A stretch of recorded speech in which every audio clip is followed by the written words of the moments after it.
সুপ্রভাত সবাইকে। এখন ওই সকাল 7টা মতো বেজেছে।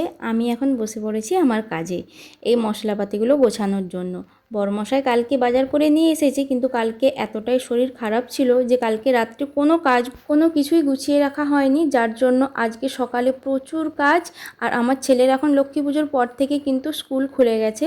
যেহেতু ছেলের স্কুল আছে তাই সকাল সকাল একটু ঘুম থেকে উঠতেই হচ্ছে, যার জন্য একটু সুবিধা হয়েছে কাজগুলো করতে। ছেলেকে স্কুলে পাঠিয়ে দিয়ে আমি আমার কাজে লেগে পড়েছি। আর আমার এই রকমের কাজের ভিডিওগুলো আপনারা যে এতটাই ভালোবাসা দিচ্ছেন, সত্যি তার জন্য অসংখ্য ধন্যবাদ জানাই সবাইকে।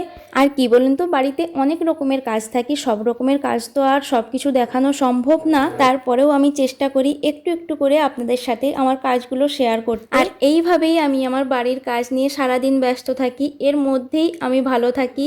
আমি এই ঘর বাড়ি সুন্দর করে সাজিয়ে গুছিয়ে পরিপাটি করে রাখতে ভীষণ ভালোবাসি। আর আমাদের বাড়িতে যখন কেউ আসেন তখন ওই একটা কথাই বলেন যে তোমার ঘর বাড়ি কি সুন্দর সাজানো গোছানো, বেশ দেখতে ভালো লাগে। সত্যিই তখন আমারও শুনতে খুব ভালো লাগে। বাড়িতে কাজবাজ করার জন্য এক কাকিমাকে রাখা হয়েছে, কিন্তু কি বলুন তো, আমার যে অন্য কারো কাজ পছন্দ হয় না। উনি কাজ করে যাওয়ার পরে আবার রিপিট করে আমি সেই কাজগুলো করি, যার জন্য আমার বরমশাইয়ের কাছ থেকে আমি অনেক বোকাও খেয়েছি। কিন্তু কি বলুন তো, আমার যে অন্য কারো কাজ কোনো পছন্দই হয় না। সবসময় মনে হয় নিজের বাড়ির কাজ আমি নিজে হাতে করব, নিজে সুন্দর করে করব। নিজের বাড়ির কাজ নিজে যতটা সুন্দর করে করতে পারবো না, অন্য কাউকে দিয়ে অতটা সুন্দর করে করানো যায় না। কেউ করতে পারবে না যতটা নিজে সুন্দর করে করতে পারবো। যার জন্য কেউ করে দিলে কোনো কাজ আমার ঠিক পছন্দ হয় না, পোষায় না।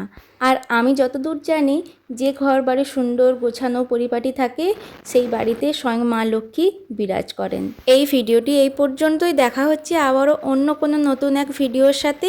আজ তবে আসি, সবাই ভালো থাকবেন। টাটা।